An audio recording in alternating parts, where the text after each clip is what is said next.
right, good morning, friends and family. This is Steven, and I'm with Connor. Connor, turn the phone around.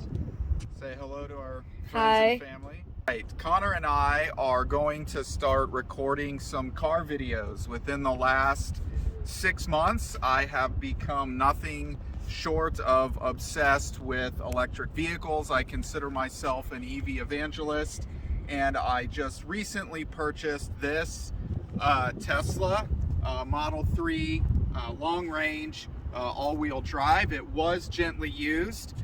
It is a model year 2020, if I didn't already say that. It has a stated range of 322 miles. This car has 44,000 miles on it, so it's likely that even in the most ideal conditions, we would not see that 322 mile range, but that is one of the things that we are going to take a look at today. I paid $52,500, or near as makes no difference, for this particular car. It does not have the full self-driving package. That's a $12,000 software upgrade that I am not willing to purchase at this time. The other upgrade that it has that I have not purchased yet is a $2,000 acceleration boost upgrade that will take the acceleration 0 to 60 from 4.2 seconds, which is where it's at now, to between 3.6 and 3.7 seconds. I will be purchasing that upgrade as soon as is possible, and if I can do it in a way where my wife will not kill me. I mentioned that I've become obsessed with EVs. In addition to this Tesla Model 3, my wife and I also have an order placed for a ID4, a Volkswagen ID4 Pro S all-wheel drive, and we are also in the queue for a Fisker Ocean, which is slated to go into production in November. So Connor's going to take you around the car. Some of the features, go ahead and walk them around, Connor. Some of the features that I like about the car is it does have some aftermarket black wrapping over the chrome bits. It does have the Seafoam aftermarket brake covers and the red center caps that I do like quite a bit. It does have an aftermarket carbon fiber spoiler. That's an $800 to $1,000 option on this car. If we look into the trunk, you will see it is huge. There is tons of space in this. If you flip down the seats, we have as much room, I would say, as even a small or some mid-size SUVs. It also has the aftermarket tint on the windows, which I like quite a bit. So if we open up the inside of the car, the thing about a Tesla is there's not a lot to them. You have the, I think, 15-inch center monitor there. Everything in the car is operated from that monitor for the most part. There's a couple switches on the wheel. The interior on this is excellent. It stays very, very clean. You can see in the back seat here, there is quite a bit of room. I'm not the tallest guy in the world. I'm about 5'8" or 5'9", but I have plenty of room in here.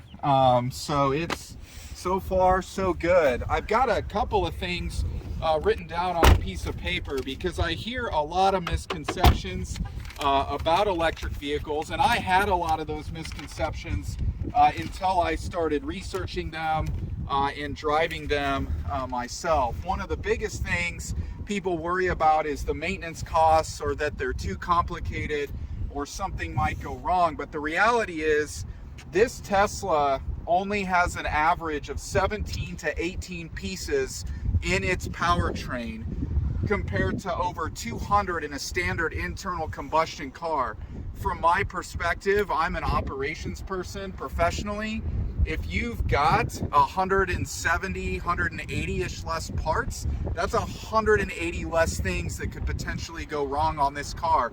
You're gonna see lots of videos, if you look online, of people that have owned these, really abused them, and the only maintenance they've had to do is tires and windshield washer fluid. So I would really challenge everyone to do a lot of research on that. One of the other biggest things is range anxiety. The charging infrastructure is not where it needs to be. There's no question about that. However, as you'll see today, even rural Kansas towns have charging infrastructure. And I would posit that in 2022, you can get pretty much anywhere you want to go in an EV with anything that's got a range of 200 or more miles. In my opinion, I am still learning. I am by no means an expert. One of the things I'm not going to show you, but that's been a cool and very popular item in my house, is because you don't need all the bits and pieces and the engine, we've got a frunk. And I love to say frunk, and I love the concept of a frunk. One of the other things, you can show them the car, Connor, one of the other things about an electric car that I like is just how speedy it is. Off the line, I mentioned this will do 4.2 seconds. A Model S Plaid is 1.9 seconds, 0 to 60. Part of that is because of the amount of torque this thing can throw down. So an electric motor can rev up all the way to 20,000 RPMs. Versus an internal combustion motor is going to be really limited to about 6,000 to 7,000. And those ICE cars have a limited power band that really limits their peak torque and power. This car is heavy. It is a thick fella. It weighs over 4,000 pounds, 4,031, I believe. And it's, again, got an 82 kilowatt hour battery. One of the reasons I chose to buy a used Tesla, I honestly probably could have got a new one for actually the same or maybe even less than this. But there was a convenience factor to me. There were a couple of other variables, material to the deal, that made it better for me. But this thing still has quite a bit of warranty left on it. So it has 4 years, 50,000 mile basic. The powertrain, which includes the battery, which is what people worry most about, it has an 8-year, 120,000 mile warranty on the battery, 12 years for corrosion, and it comes with 4 years roadside assistance or 50,000 miles. So we're gonna go ahead and we're gonna fire this thing up. We were gonna charge here. We're in Lawrence, Kansas. There's some charging stations over there out at the Rock Chalk Park, but they are full. So we've got about 87% state of charge right now. I typically try to charge it up to 80 or 90. I would only go to 100 if I was going to do a range test, or like next week, I'll charge it to 100 overnight because Connor and I are going to go to Lincoln, Nebraska to visit some family. So let's get in the car and let's get moving. You can go ahead and stop that. Oh man, you getting some video of Kansas? Yep. All right, well hey, Connor and I are on I-70 between Lawrence and Topeka. We've got it at a real steady 75 miles an hour. One of these days I'll do a range test where I charge it to 100 and we drive 70 miles an hour one way and then 70 miles an hour back until we literally hit zero. That's not what we're doing today. We're just out having some fun. So I've got it locked in at 75. For my friends and family, just so you know, while this car is extremely fast and I would never do this out on certainly a public road, this car easily can pretty quickly accelerate you to well in excess of 100 miles an hour. That is not a recipe for really good battery life. Or range, not battery life, but range. That's really going to suck the juice out of the battery. And oftentimes in an EV, you're faster going slower. which seems a little counterintuitive. So you can see some gorgeous video. I have really grown to appreciate Kansas since living here, since being here. One of these days, I know Connor and I over the summer plan to take the Tesla camping pretty much every weekend that we can, exploring the Flint Hills, exploring many other parts of Kansas. So we'll probably tap out right now and check in when we get to the supercharger in Topeka, because I want to show friends and family how the supercharging system works, because one of the best things about Tesla, based on what I've read and my limited experience, is the over-the-road charging network. It's essentially just supposed to be plug and play. You pull up to the charger, you snap it in, it should automatically charge or deduct from my Tesla account, no scanning anything, and we are back on the road. So we'll check in once we're at the supercharger in Topeka. Peace out. All right, here we are at the Tesla supercharger station in Topeka, Kansas.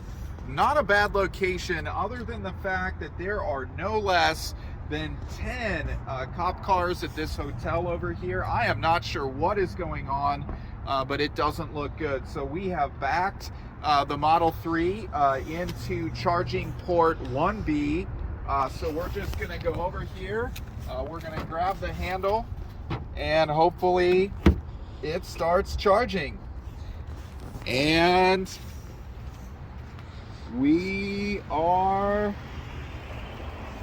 it is starting to charge, so we'll give it a sec and it should pick up here. So hopefully, I have never used a supercharger before, but you can see the light is green, so it's getting ready to roll here. We had a pretty smooth trip up. I would say we got a lot more efficient towards the end.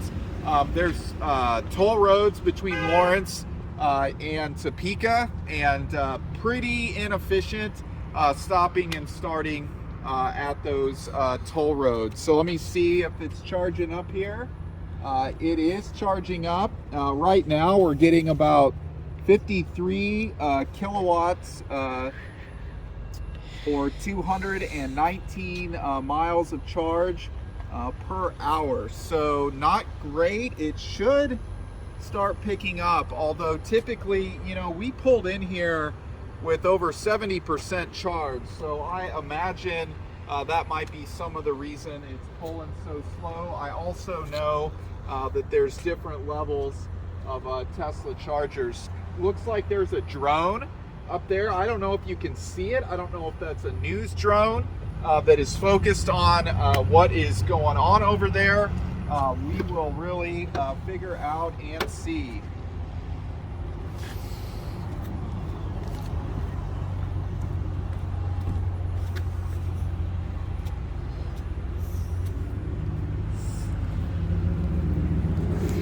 Right, hey everybody, Connor and I have stopped in Sabetha, Kansas. What is significant about Sabetha, or Sabetha, is it is typically what we consider the halfway point between Lawrence, Kansas and Lincoln, Nebraska, where quite a bit of our family lives. So we pulled in here with about 61% state of charge. If I put Lincoln into the computer, it says that I would roll into my in-laws house with about 17% state of charge. It does have 180 miles left on the range calculator, but boy, it is windy. I don't know if you can hear the wind, but from Topeka to Sabetha, we were going into the wind the whole way. So even with that though, we were significantly more efficient going from Topeka to Sabetha than we were to Lawrence to Topeka. Again, in Lawrence, we were heating up the car. We started and stopped a lot, getting on and off the turnpike, the toll roads. So we did pick up some efficiency here. I am feeling incredibly confident that had we charged all the way up to 100% in my garage on the J1772 level 2 charger and left Lawrence at 100%, I am pretty sure I could get all the way from Lawrence to Lincoln without charging. But again, if you need to charge on this particular trip, there is the supercharger in Topeka. There is also DC fast charging in Auburn, Nebraska and Nebraska City. Auburn and Nebraska City have what's called the Chatamo combo charger, which has the CCS and the Chatamo plug, which basically works. That covers everything but a Tesla. Tesla uses proprietary charging, so I have to have a special adapter that I don't actually have yet. It's $500, but I will be ordering it at some point in the very near future. So again, 61% state of charge, 180, 190 miles on the range meter. We are going to turn around and go from Sabetha back to Lawrence on 75 highway. I anticipate with the wind at our back, probably pulling into my driveway with between 20 and 22% state of charge on the Tesla. We are going to stop at Sonic because why wouldn't you? So we'll check in here once we hit the Sonic. Thank you. All right, we're on 75 highway going from Sabetha to Holton to use the Sonic there. We have some smooth jazz just rocking right now. This Tesla has 14 or 15 speakers, and it is incredible just the way it sounds.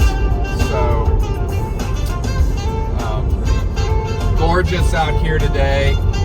As I predicted, with the wind at our back, we've picked up a considerable amount of efficiency. So again, whereas had we continued on to Lincoln, it was predicting I'd pull into my in-laws driveway with a 15% state of charge, equidistant pretty much going back to Lawrence. We're predicted to pull into the driveway with at least 22% state of charge. So that wind was definitely taking it out of us in terms of efficiency. So now that we're kind of going, it's an easier go. So we'll check in with you again at Holton. Thanks. All right, Connor and I are actually at the Sonic in Holton, Kansas. As I suspected, with the wind at our back, it was a completely different trip on the 31 miles from the gas station at Sabetha to this Sonic. So that 31-mile trip, we averaged 209 watt hours per mile. For some perspective, since we charged in Topeka, we averaged 278 watt hours per mile. Since we started recording the video, we averaged 301 watt hours per mile. And that trip from Lawrence at Rock Chalk Park to the supercharger in Topeka, we were at like 370 watt hours per mile. So we are almost twice as efficient going from Sabetha to this Sonic as we were going from Rock Chalk Park to that supercharging station in Topeka. So we got some tots, some popcorn chicken, some mozzarella sticks, and a couple of diet strawberry limeades. So once we eat, we'll probably pull over somewhere scenic, take a few pictures of the car. Probably will not check in again with video until we pull back in to my driveway in Lawrence, where I just want to run you guys through the different types of charging technologies, and I want to show you all how I charge my Tesla at home and in Lawrence. All right, hey, Connor and I just pulled back into our house in Lawrence, Kansas. Crazy efficiency on the way back. We pulled into my driveway with 31% state of charge. I was predicting when we left Sabetha that we would pull in with 22% state of charge. So we got crazy efficiency on the way back. For the most part, I always drove right at the speed limit, typically 70 or 75, but very, very efficient on the way back. One of the things I wanted to show you all is how I charge my car at night. So my typical commute here in Lawrence is about 4 miles to the office and 4 miles home. So in theory, I could go quite some time without recharging my car. However, Tesla does recommend that you charge it up to 80 or 90% every day. So if you follow me into my garage, you'll have to excuse the mess. We have installed in our garage what is called a NEMA outlet, a NEMA 1450 outlet, very similar to what you'd use with your dryer or even your oven, I think. This is what the cable looks like. I have a Electron 40 amp charger. This is what it looks like here. And then down here, you'll just follow the cable. This is what the end of the charger looks like. I have to use a special Tesla adapter because they use a proprietary system. However, if I were to pull this off, you can see this is the standard J1772 that almost every car is going to use and come standard with. So as Beth and I expand our electric vehicle collection into this year and early next year, she'll be able to charge here, although we may add a second port. I want to thank you, and Connor wants to thank you for watching our video. I thought he might chime in by actually saying thank you. We plan to make several more of these videos. My hope is I can continue to get my hands on as many electric vehicles as possible. So follow us. We'll be uploading this to our YouTube channel. My current channel is Dad Streams Games. All right, Connor, I want you in the video.